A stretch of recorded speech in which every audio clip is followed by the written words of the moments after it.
Hidup TV mempersembahkan Oase Rohani Katolik yang dibawakan oleh para imam Keuskupan Agung Jakarta.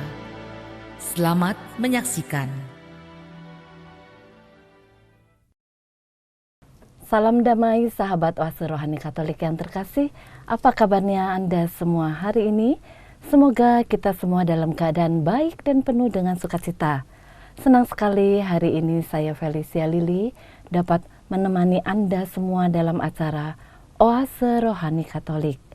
Dan pada kesempatan hari ini di studio telah hadir Romo Jimmy Hendrik Nomad OFM yang biasa kita sapa dengan Romo Jimmy. Halo Romo Jimmy, apa kabarnya Romo hari ini? Puji Tuhan, kabarnya luar biasa. Dan saya berharap Lili juga sahabat Oase Rohani Katolik senantiasa dalam bimbingan dan berkat Tuhan. Amin. Baiklah sahabat Oase Rohani Katolik yang terkasih, sebelum kita memulai acara Oase Rohani Katolik hari ini, marilah kita mengawalinya dengan doa pembuka bersama Romo Jimmy. Marilah berdoa. Dalam nama Bapa dan Putra dan Roh Kudus. Amin. Tuhan, Engkau memelihara kehidupan kami dan mengaruniakan kepada kami berkat berlimpah. Maka perkenankanlah kami menghaturkan puji syukur dan sembah bakti kami kepadamu atas segala berkat yang telah kami terima dari kemurahan hati-Mu. Engkau juga menyatakan belas kasih-Mu ketika kami jatuh dalam dosa dan kesalahan. Engkau menyambut kami, mengampuni dosa dan kesalahan kami, dan memampukan kami untuk kembali berjalan seturut kehendak-Mu. Pada kesempatan ini kami hendak merenungkan firman-Mu. Maka kami mohon urapilah kami dengan Roh-Mu yang kudus, agar apa yang Kau titahkan kepada kami melalui firman-Mu dapat kami pahami dan dapat kami hayati dalam kehidupan kami, sehingga hidup kami pun berbuahkan kasih, cinta dan damai. Dengan demikian kami dapat mewujudkan panggilan kami sebagai pengikut-Mu yang baik.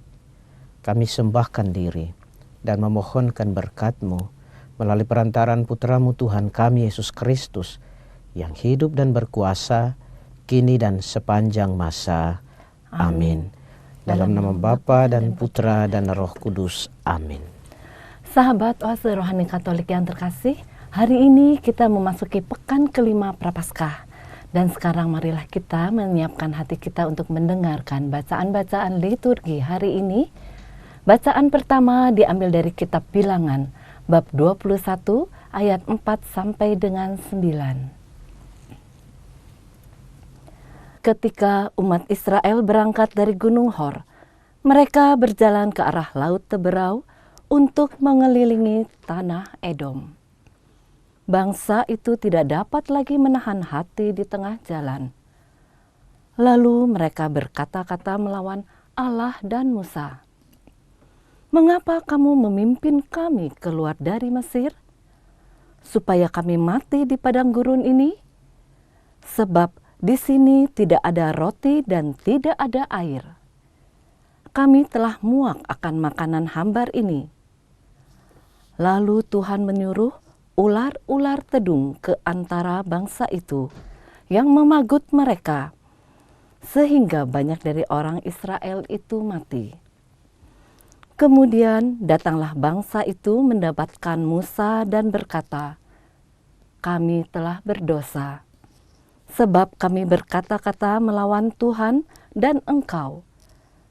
Berdoalah kepada Tuhan supaya dijauhkan ular-ular ini dari kami." Lalu Musa berdoa untuk bangsa itu.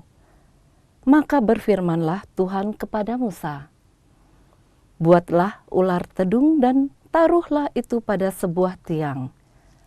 Maka setiap orang yang terpagut, jika ia melihatnya, akan tetap hidup." Lalu Musa membuat ular tembaga dan menaruhnya pada sebuah tiang. Maka jika seseorang dipagut ular dan ia memandang kepada ular tembaga itu, tetaplah ia hidup. Demikianlah sabda Tuhan.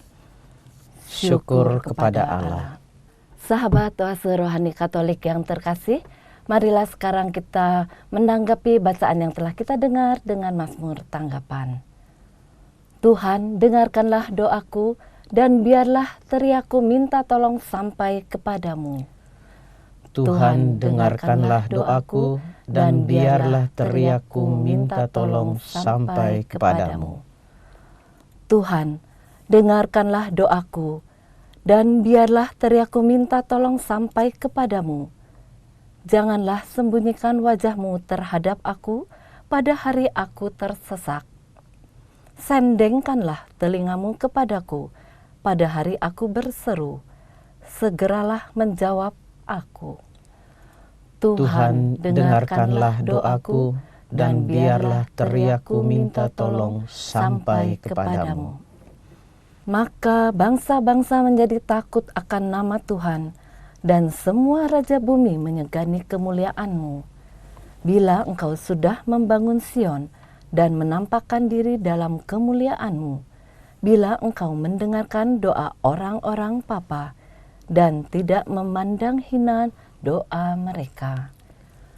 Tuhan, dengarkanlah doaku, dan biarlah teriakku minta tolong sampai kepadamu. Biarlah hal ini dituliskan bagi angkatan yang kemudian, dan bangsa yang diciptakan nanti akan memuji-muji Tuhan, sebab Ia telah memandang dari tempatnya yang kudus. Tuhan memandang dari surga ke bumi.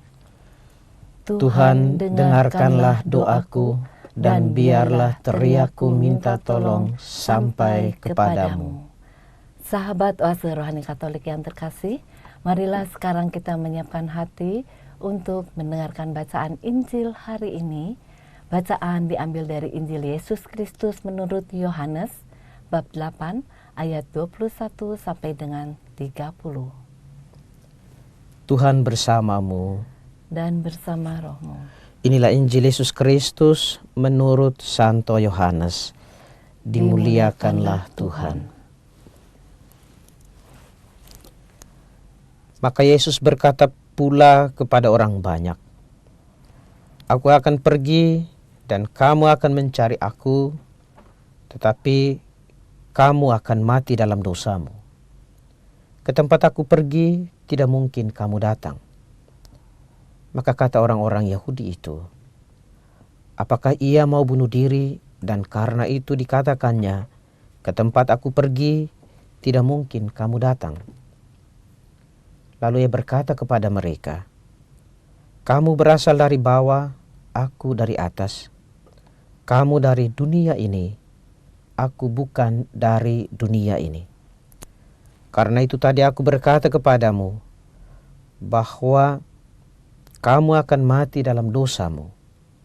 Sebab jikalau kamu tidak percaya bahwa akulah Dia, kamu akan mati dalam dosamu. Maka kata mereka kepadanya, siapakah engkau? Jawab Yesus kepada mereka, apakah gunanya lagi aku berbicara dengan kamu? Banyak yang harus kukatakan dan kuhakimi tentang kamu. Akan tetapi Dia yang mengutus aku adalah benar, dan apa yang kudengar daripadanya, itulah yang kukatakan kepada dunia. Mereka tidak mengerti bahwa Ia berbicara kepada mereka tentang Bapa. Maka kata Yesus, apabila kamu telah meninggikan Anak Manusia, barulah kamu tahu bahwa akulah Dia, dan bahwa aku tidak berbuat apa-apa dari diriku sendiri, tetapi aku berbicara tentang hal-hal sebagaimana diajarkan Bapa kepadaku. Dan Ia yang telah mengutus aku, yang Ia menyertai aku, Ia tidak membiarkan aku sendiri, sebab aku senantiasa berbuat apa yang berkenan kepadanya. Setelah Yesus mengatakan semuanya itu, banyak orang percaya kepadanya. Demikianlah Injil Tuhan. Terpujilah Kristus. Sahabat Oase Rohani Katolik yang terkasih, baru saja kita telah mendengarkan bacaan-bacaan liturgi untuk hari ini. Romo Jimmy, tadi kita telah membaca perikop bacaan pertama tadi ya Romo. Apa yang ingin Romo sampaikan di awal permenungan ini Romo? Baik Lili dan sahabat Oase Rohani Katolik yang saya kasihi. Bacaan pertama berkisah tentang perjalanan bangsa Israel dan perjalanan itu sudah sampai di Gunung Hor. Lebih baik kalau kita melihat sebelum sampai ke Gunung Hor, peristiwa apa yang terjadi di sana. Jadi kita tahu bahwa perjalanan keluar dari Mesir menuju ke tanah terjanji melewati padang gurun, dan di Gunung Hor itu mereka menguburkan Harun di sana. Itu bisa kita baca di Bilangan bab 20 ayat 22 dan seterusnya. Mereka hampir saja memasuki tanah Kanaan yang dijanjikan Tuhan kepada mereka. Dan dalam perjalanan itu ada hal lain yang menarik untuk juga bisa kita lihat, yaitu bahwa bangsa Israel itu memenangkan perang melawan salah satu raja Kanaan, yaitu Raja Arad. Mereka kalahkan di kota Horma. Itu di Bilangan bab 21 ayat 1 sampai dengan 3 sebelum perikop ini. Namun yang menarik, kenapa mereka berjalan mengitari daerah Edom, melintasi daerah Edom, karena ada larangan. Dan ini yang kemudian mereka berbalik arah mengitari wilayah Edom menuju Laut Teberau, dan ternyata melelahkan. Dalam kondisi melelahkan, dalam kondisi berbagai macam keterbatasan inilah kita lalu kemudian mendengar dalam perikop ini, mereka menggerutu, mereka bersungut-sungut. Padahal sebetulnya sudah banyak yang dikerjakan Tuhan atas diri mereka. Mereka bersungut-sungut. Ini yang khas dalam bacaan pertama hari ini, gitu. Nih Romo, jadi perjalanan yang semakin jauh itu Romo yang membuat orang Israel itu bersungut-sungut, begitukah? Jadi perjalanan tadi ya saya katakan bahwa mengitari wilayah Edom, ya, kemudian harus kembali ke Laut Teberau. Kalau kita membaca dalam kisah perjalanan itu tentu jangan jelas ditampilkan kepada kita bahwa itu cukup jauh. Perjalanan yang melelahkan, sehingga hal itu membuat mereka tidak lagi sabar berhadapan dengan situasi-situasi itu, sehingga mereka kemudian bersungut-sungut kepada Allah dan kepada Musa yang diutus oleh Allah untuk memimpin mereka keluar dari perbudakan, keluar dari tanah Mesir. Dan mereka tidak hanya sampai pada bersungut-sungut, tetapi menyalahkan. Mereka menyalahkan Allah, menyalahkan Tuhan dan Musa. Kenapa harus memimpin mereka keluar ke daerah yang mereka tidak memiliki sesuatu, tidak mendapatkan sesuatu, makanan dan minuman juga tidak mencukupi buat mereka. Apalagi kemudian juga harus berada di padang gurun yang tandus, yang kering. Tidak ada sesuatu pun yang kemudian bisa membuat mereka bertahan hidup. Situasi yang melelahkan ini lalu kemudian membuat mereka bersungut-sungut dan menyalahkan Tuhan. Jadi ada kekurangan-kekurangan yang mereka hadapi. Sebagai manusia juga mereka mengalami kebosanan. Dan fakta kebosanan ini yang kemudian membuat mereka lalu menyalahkan Tuhan. Padahal kalau mereka mengerti situasi padang gurun, harusnya kemudian juga bisa bertahan dalam situasi itu. Dan apalagi Tuhan selalu berjalan bersama dengan mereka. Dan ini yang kemudian menjadi faktor di mana mereka menyalahkan Tuhan sekaligus juga bersungut-sungut itu tadi. Begitu. Romo, dengan berbagai kekurangan yang mereka alami ya Romo ya, termasuk fakta kebosanan itu membuat orang Israel tidak hanya bersungut-sungut, tapi juga ragu akan campur tangan dan penyertaan Tuhan dalam seluruh perjalanan mereka. Atau bagaimana Romo? Ini menarik bahwa Lili mengatakan tidak hanya soal mereka bersungut-sungut, tidak hanya menyalahkan, tetapi sekaligus juga ragu. ragu akan kuasa Tuhan, ragu akan penyertaan Tuhan dalam kehidupan mereka dalam perjalanan yang memang melelahkan dan jauh itu. Nah, ini sangat jelas kita bisa melihat karakter bangsa itu. Selain kurang sabar, tetapi terutama di situ adalah menyalahkan dan ragu terhadap kepemimpinan Allah melalui Musa. Dan oleh karena itu mereka lalu tidak memahami lagi situasi yang terjadi. Mereka seakan-akan ya mendingan kami sengsara tetapi tetap di Mesir karena makanan tersedia, daripada kami harus berjalan lalu kemudian mendapatkan mana yang tidak enak. Makanan di padang gurunnya mana yang tidak enak. Mereka tidak bagi mereka ya mendingan saya menderita asal saya bisa mendapatkan makanan, minuman terjamin, katakanlah seperti itu. Nah, mereka lalu kemudian ragu akan pimpinan atau tuntunan Tuhan sendiri melalui Musa.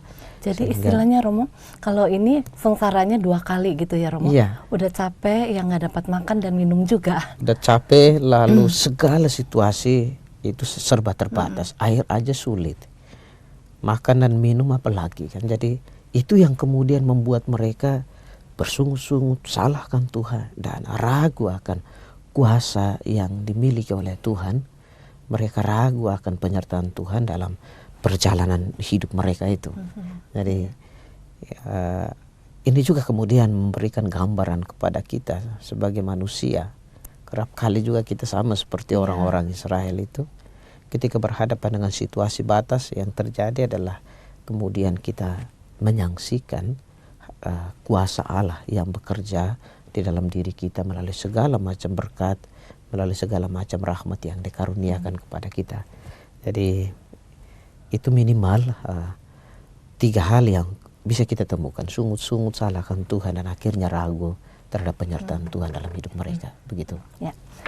Saya melihatnya demikian Romo. Ya.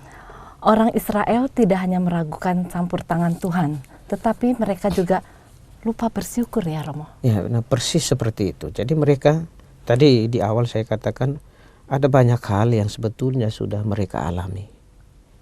Pertama, mereka bisa mengalahkan salah satu raja Kanaan, yaitu Raja Arad. Ini harus mereka syukuri.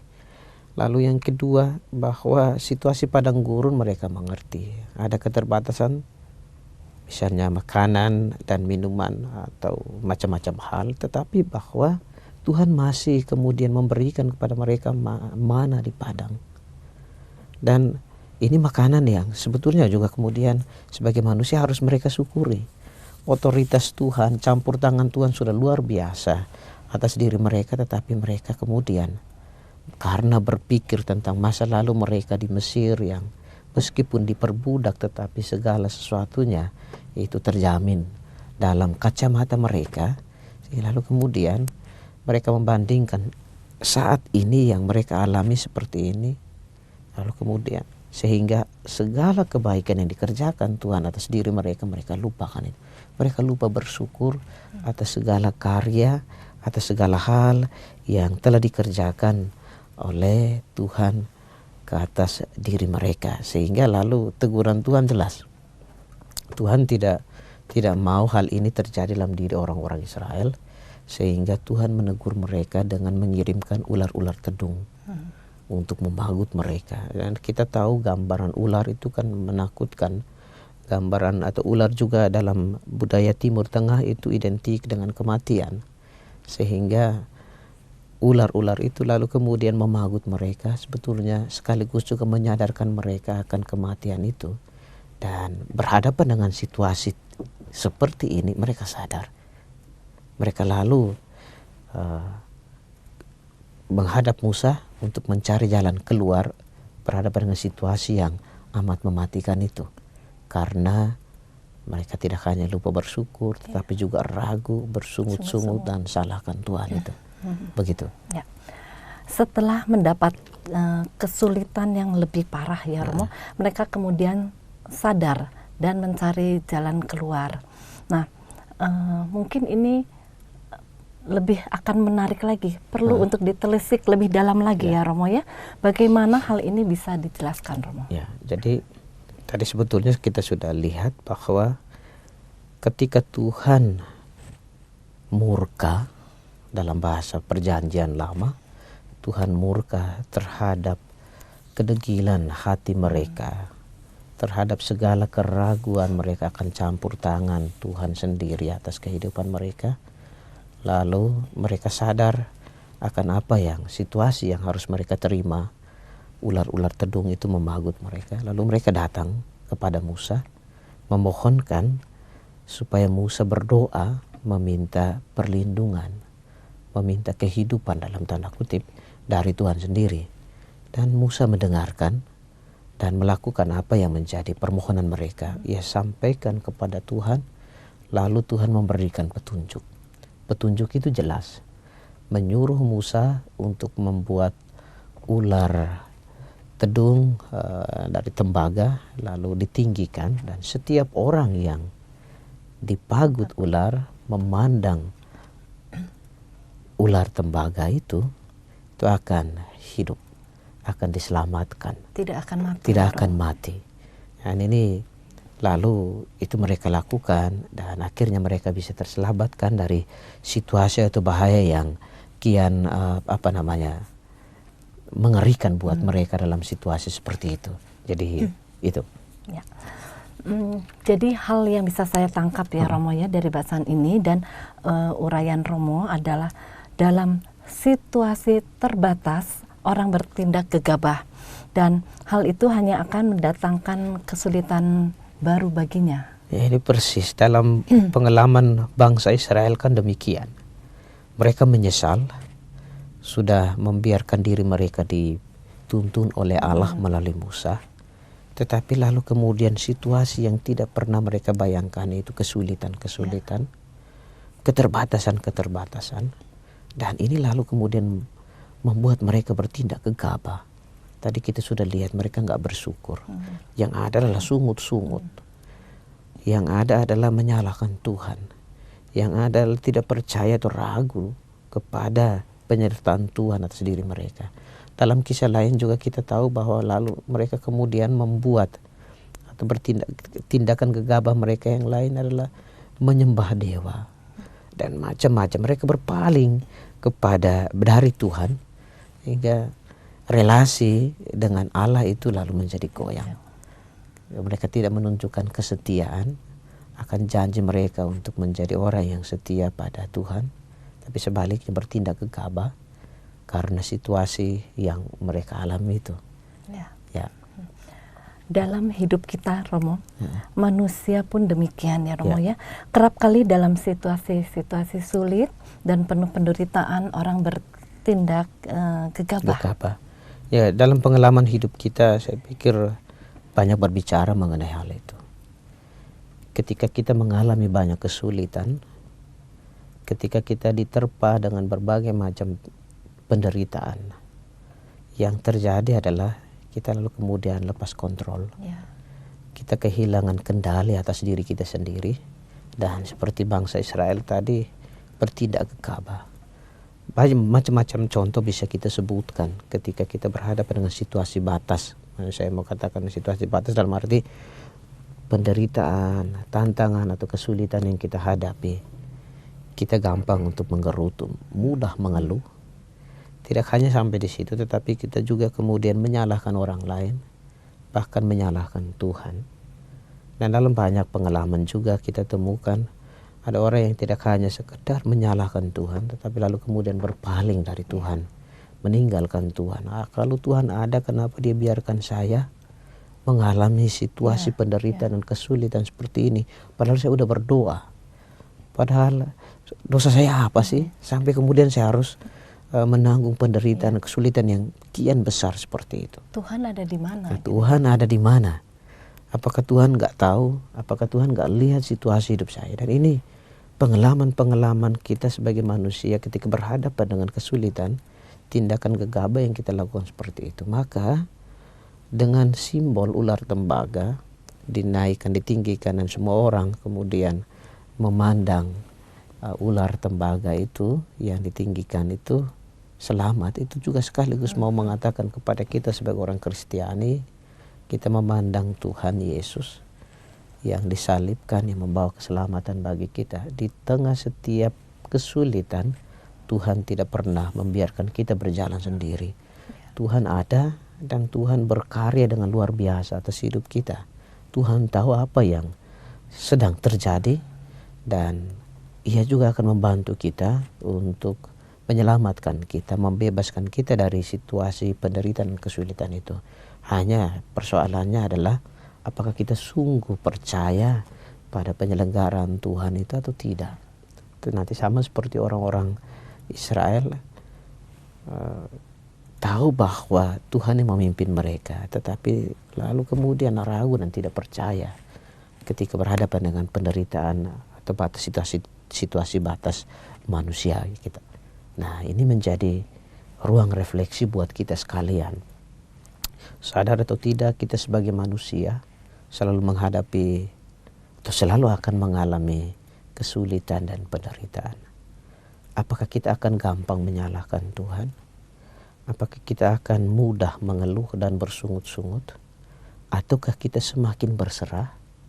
Kita semakin berpasrah dengan memandang salib, artinya dengan membuka hati pada penyelenggaraan Tuhan, membiarkan Tuhan kemudian bekerja dalam diri kita, atau gimana? Ini bisa kita jawab masing-masing dalam diri kita. Dan saya percaya sebagai orang yang beriman kepada Tuhan, tentu kita tidak akan bertindak gegabah. Kita tidak akan kemudian bertindak semau kita, karena kita percaya ada Tuhan. Ini yang harus menjadi pilihan hidup kita sebagai orang Kristiani. Nah, itu bisa menjadi poin permenungan atau refleksi buat kita. Begitu. Ya. Selain tadi apa yang telah disampaikan oleh Romo Romo, apakah ada hal lain lagi yang bisa kita petik dari bacaan pertama hari ini? Hal lain, saya mau melihat ini, mudah mengeluh. Bahwa tadi sebetulnya sudah saya katakan, tetapi saya mau melihat kerap kali kita mudah mengeluh terhadap apapun yang terjadi dalam diri kita. Banyak hal bisa kita contohkan. Dan pertanyaannya, apakah dengan mengeluh kita lalu kemudian bisa akan mengatasi persoalan itu? Apakah permasalahannya akan selesai, teratasi gitu ya Romo? Justru ketika kemudian kita mengeluh, bersungut-sungut, dan lalu kemudian merasa bahwa sendirian berjuang, kita semakin menambah lagi persoalan baru dan menjadi semakin berat di dalam kehidupan kita. Nah, bagi kita yang orang Kristiani yang memiliki pengharapan, hemat saya sekali lagi, kita tinggalkan itu. Kita tinggalkan keputusasaan kita. Kita bangun optimisme bahwa apapun yang terjadi dalam kehidupan kita tidak pernah lepas dari rencana Tuhan yang teramat indah buat kita. Nah, yang harus kita lakukan adalah kembali kepadanya. Dan dengan bersungut-sungut, dengan mengeluh, kemudian yang terjadi adalah kita tidak hanya mencelakakan diri kita, mendatangkan persoalan baru yang lebih besar, lebih berat, tetapi lalu kemudian orang lain bisa kita korbankan. Begitu. Ya, ya. Baik, terima kasih Romo Jimmy. Nampaknya kita harus segera mengakhiri acara Oase Rohani Katolik di sesi yang pertama ini ya Romo. Kita akan merenungkan apa yang telah disampaikan oleh Romo Jimmy, dan kita akan jumpa kembali di sesi yang kedua dalam acara yang sama, Oase Rohani Katolik. Hidup TV mempersembahkan Oase Rohani Katolik yang dibawakan oleh para imam Keuskupan Agung Jakarta. Selamat menyaksikan.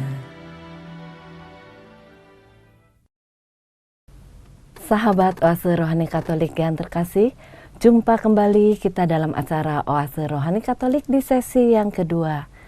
Anda masih ditemani oleh Romo Jimmy Hendrik Tenomat OFM dan saya Felicia Lili.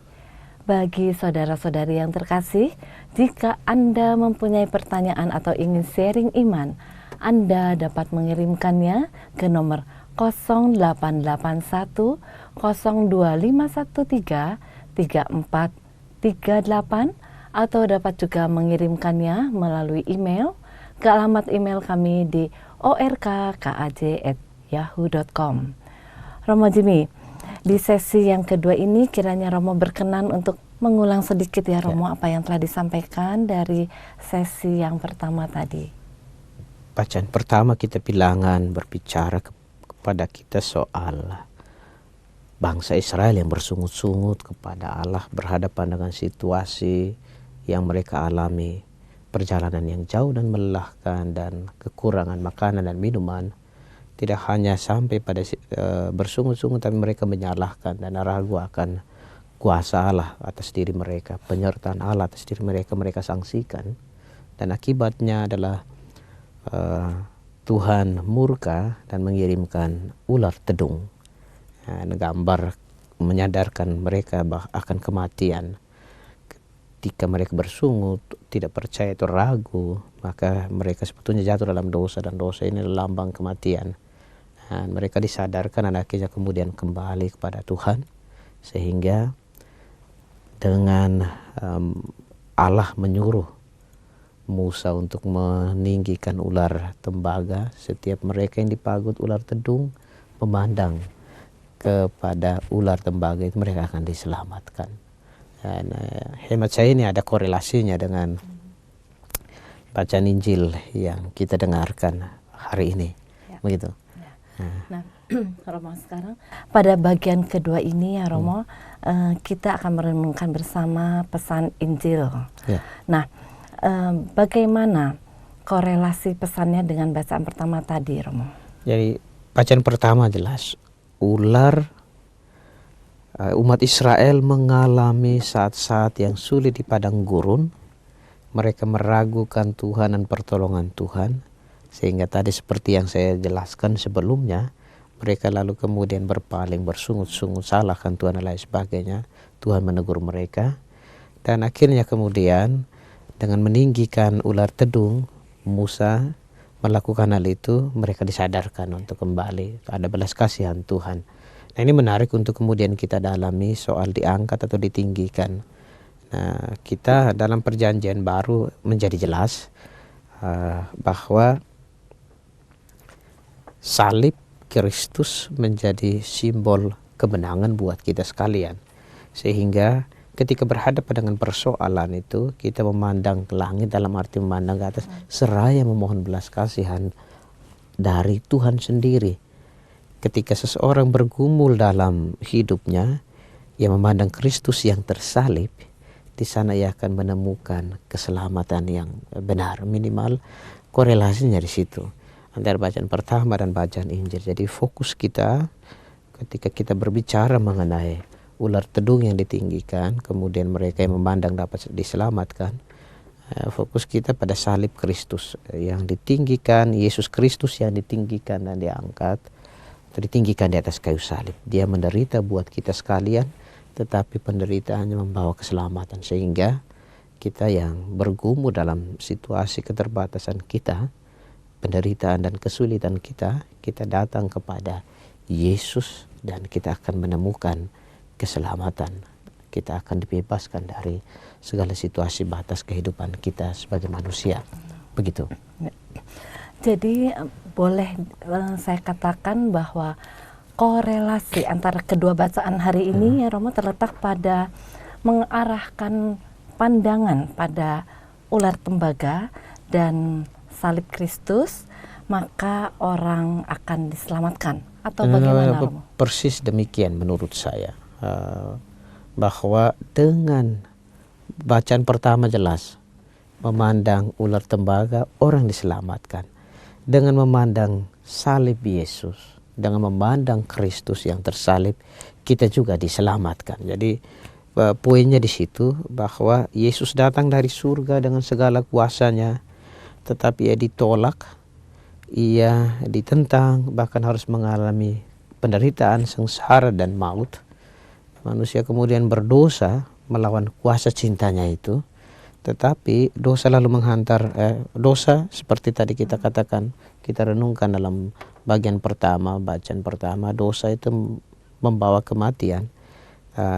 Karena cinta Allah itu ditolak, maka orang yang kemudian sadar akan kematian dalam arti itu, untuk memperoleh kehidupan, dia kembali datang kepada Yesus, kembali datang kepada Tuhan, menengadah dan berseru memohon belas kasihannya. Dengan demikian, orang akan menemukan keselamatan, orang akan terbebaskan, orang juga akan mendapatkan ketenangan, gitu. Ya. Jadi kita sebagai yang menyadari bahwa kita sebagai orang berdosa, kita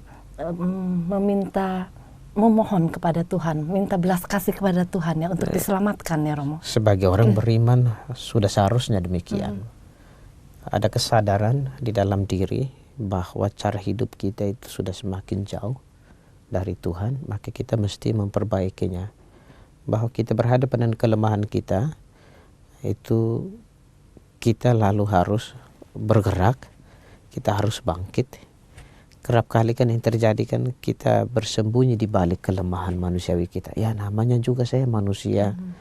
Jadi akhirnya orang terus menerus melakukan hal yang sama, jatuh tenggelam dalam dosa yang sama, sehingga kemudian menumpulkan hatinya, menumpulkan rasanya. Karena sudah menjadi kebiasaan, sudah menjadi habitus, orang menganggap dosa itu menjadi lumrah aja. Tapi mesti ada kesadaran dalam diri kita untuk kembali bangkit, melihat kehidupan dan mendapatkan belas kasih Tuhan dengan datang kepada Tuhan sendiri.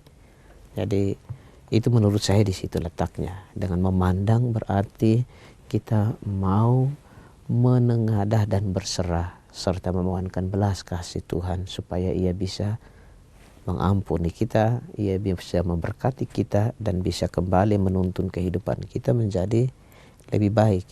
Begitu. Ya. Dan jangan sampai juga kita mengelak perbuatan dosa kita dengan mengatakan bahwa kita juga namanya juga kita manusia gitu ya Romo. Itu yang kerap kali terjadi dalam pengalaman kehidupan kita. Maka saya tadi katakan ya kerap kali kita bersembunyi di balik kelemahan manusiawi kita.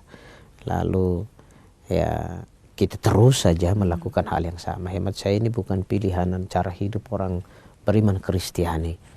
Dan kita harus kemudian terus memperbaiki diri, apalagi dalam masa prapaskah seperti ini, masa tobat buat kita adalah jalan yang terbaik untuk meluruskan kehidupan kita, menata kehidupan kita menjadi lebih baik.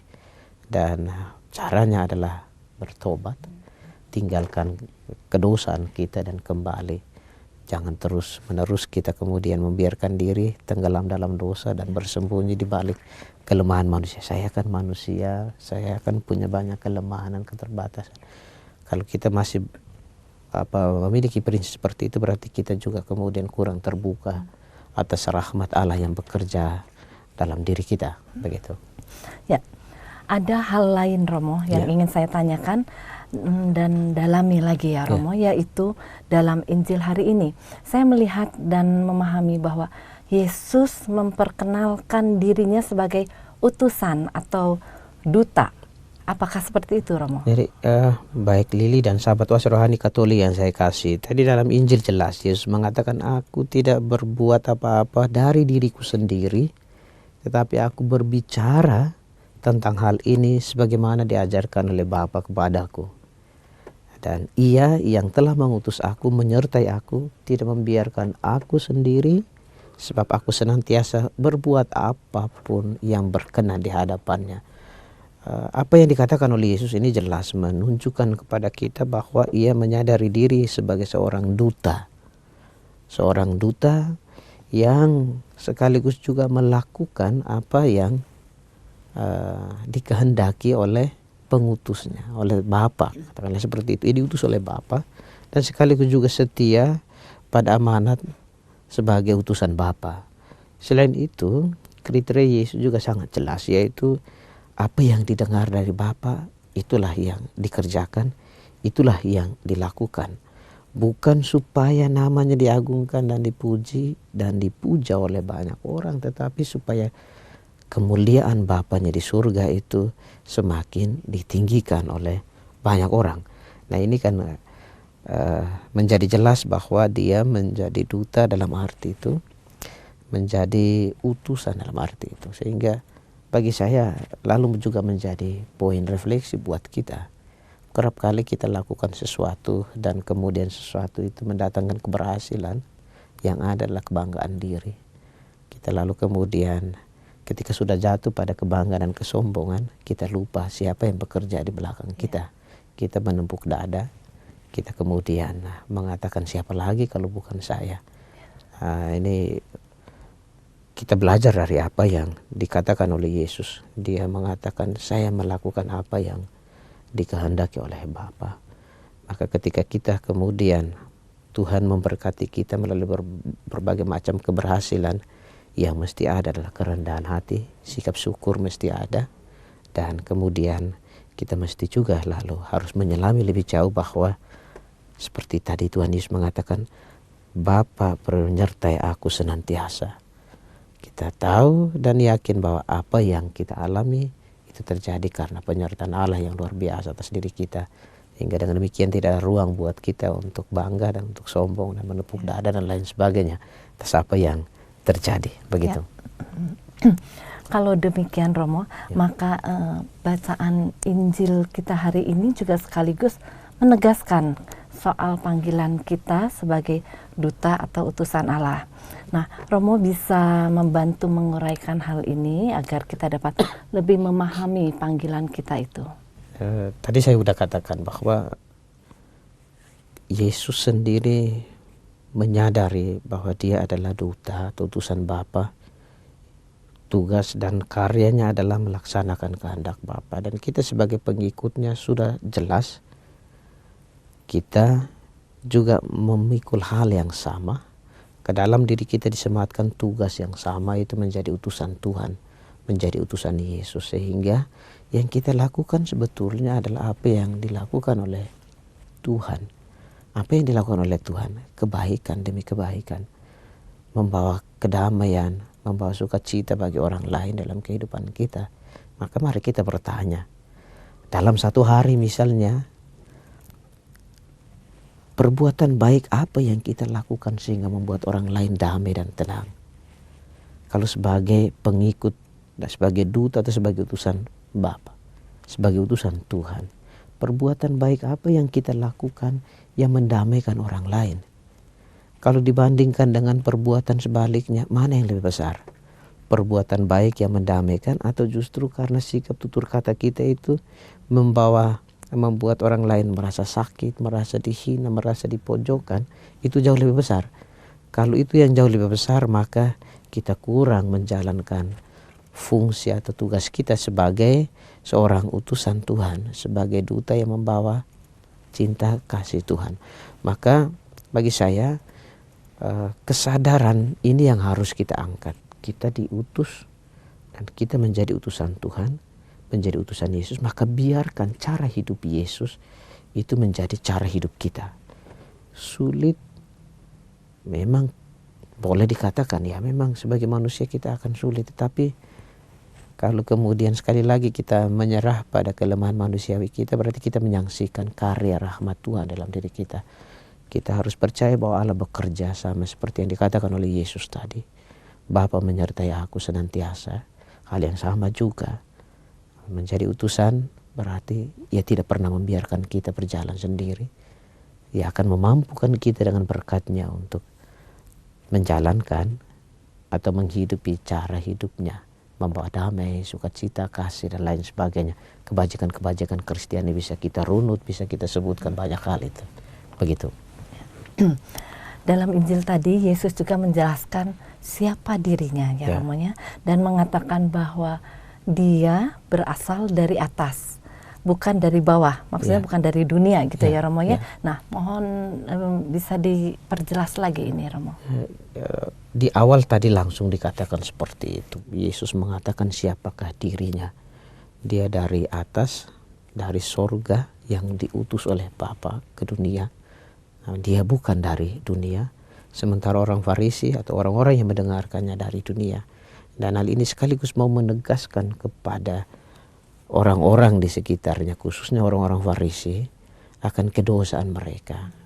Tadi sudah kita lihat bersama bahwa dosa itu adalah membawa kematian. Maka lalu kemudian dosa mereka jelas. Dosa mereka adalah menolak atau tidak mengakui Yesus sebagai, tidak hanya sebagai utusan Tuhan, sebagai Mesias, sebagai Allah, tapi Yesus adalah manusia biasa seperti mereka. Dan ini yang lalu kemudian dikatakan oleh Yesus memperjelas siapakah dirinya di hadapan mereka. Dan dia sekaligus mengatakan, saya lakukan dan kerjakan apa yang dikehendaki oleh Bapa tadi.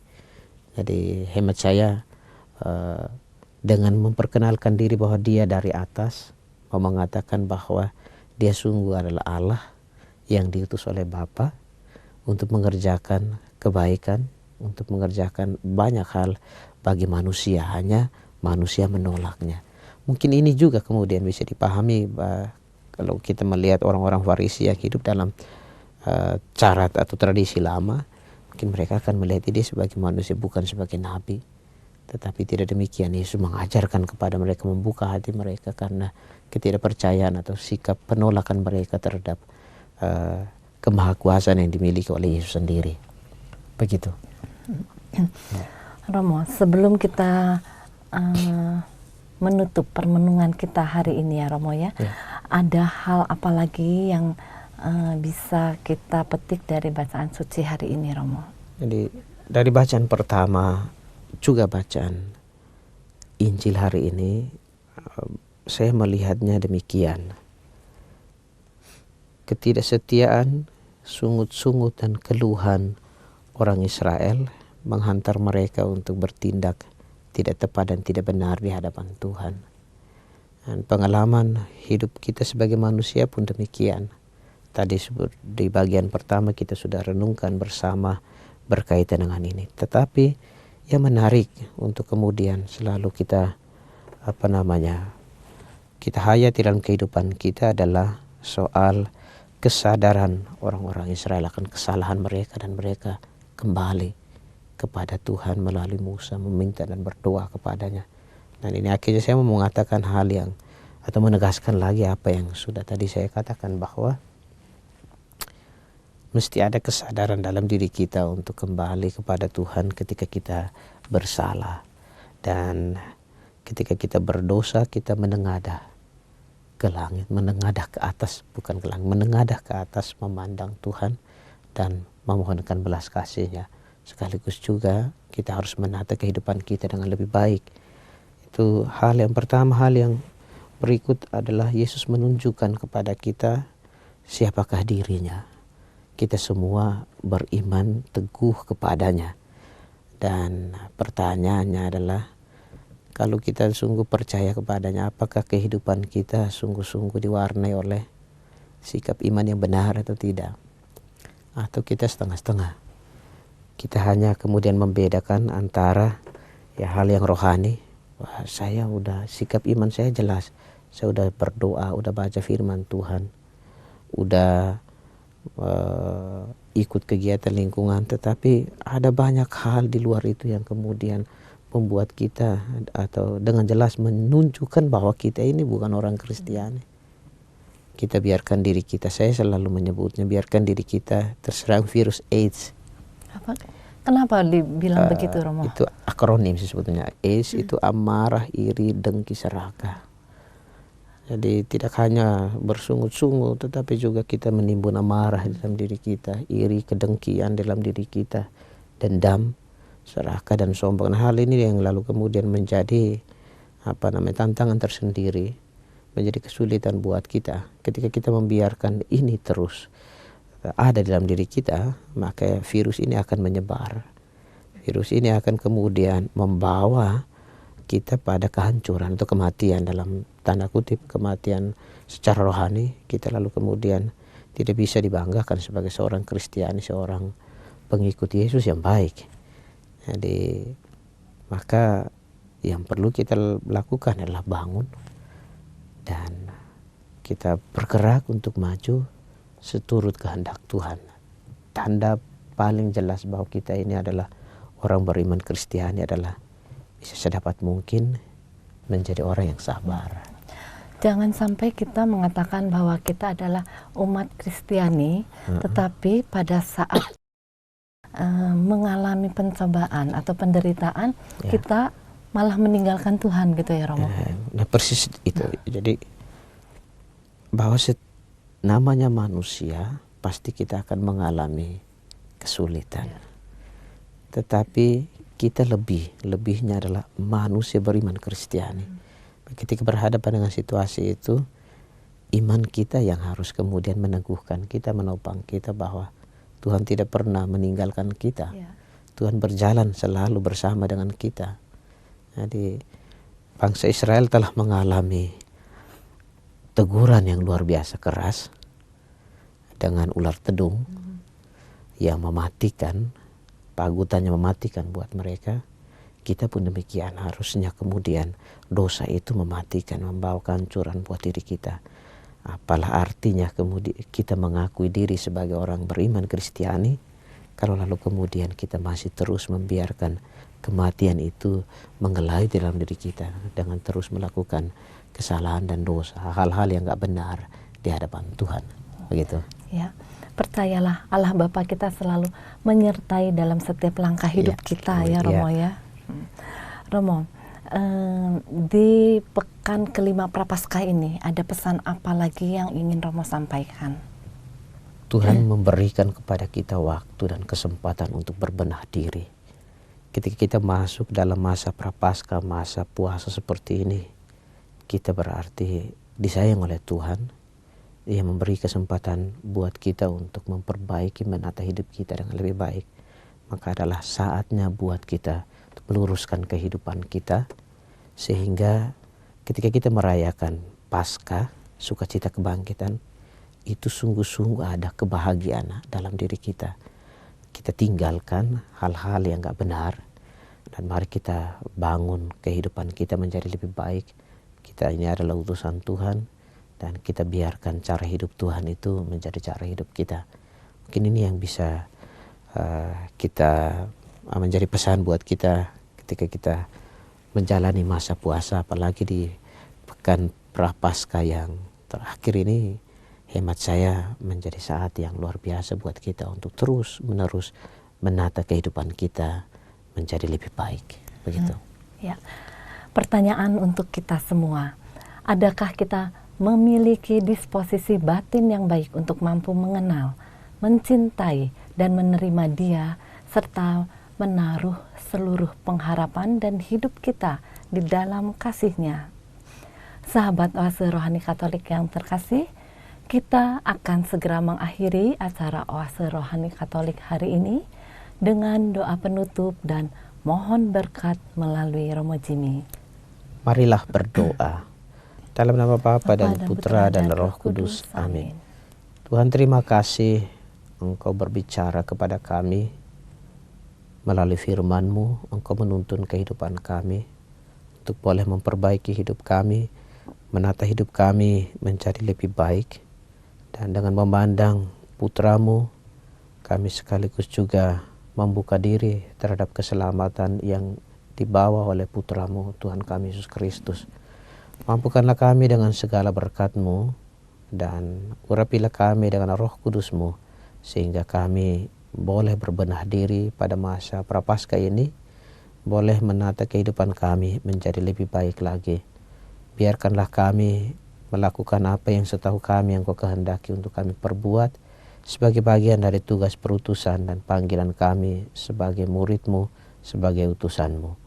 Inilah kami ya Tuhan, berkatilah kami senantiasa, karena Engkau-lah Tuhan yang penuh kasih, yang selalu menjadi andalan kehidupan kami, hari ini dan sepanjang segala masa. Amin. Tuhan bersamamu. Dan bersama rohmu. Bapak, Ibu, Saudari dan Saudara sekalian, senantiasa diberkati oleh Allah yang Maha Kuasa, Bapa dan Putra dan Roh Kudus. Amin. Terima kasih Romo Jimmy untuk perenungannya ya hari ini. Semoga apa yang telah disampaikan oleh Romo Jimmy dapat memberikan semangat, inspirasi, dan juga sukacita bagi kita semua. Akhir kata, Romo Jimmy Hendrik Rance Tenomat OFM dan saya Felicia Lili mohon pamit undur diri. Marilah kita amalkan Pancasila dengan semangat. Kita adil, bangsa sejahtera. Demikianlah oase rohani Katolik yang dibawakan oleh para imam Keuskupan Agung Jakarta. Tuhan memberkati.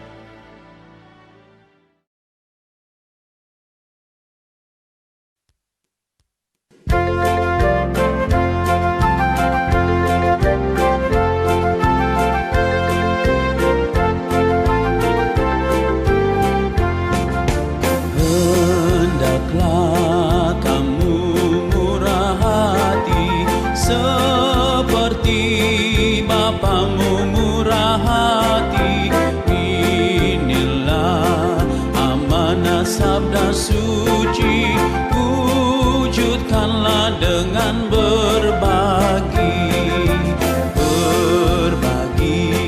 iman dan harapan, berbagi kasih persaudaraan, berbagi berkat dan kerjasama, aksi nyata berbela rasa.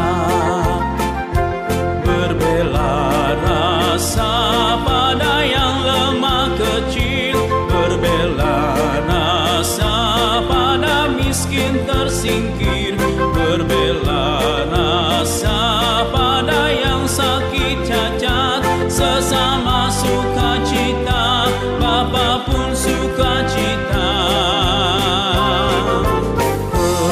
Hendaklah kamu murah hati seperti Bapamu murah hati.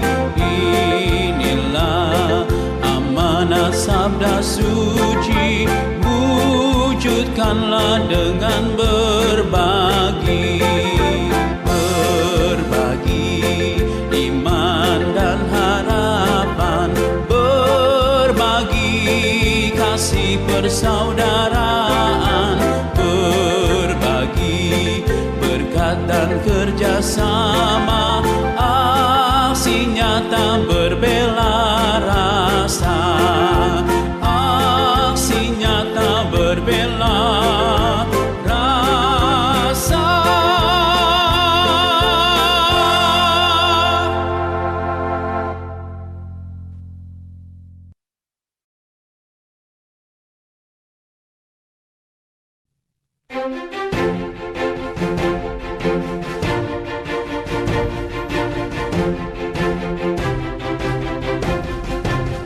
Indahnya hidup dalam persaudaraan, saling cinta serta mengasihi, dan peduli pada sesama sebagai tanda syukur kita.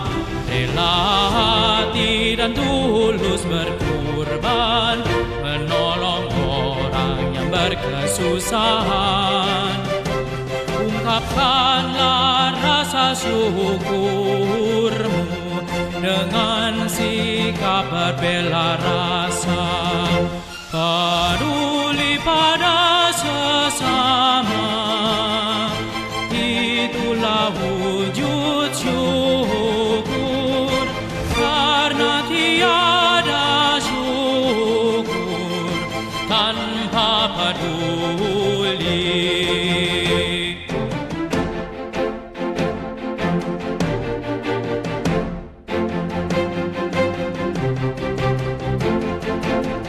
Indahnya hidup dalam persaudaraan, saling cinta serta mengasihi, dan peduli pada sesama sebagai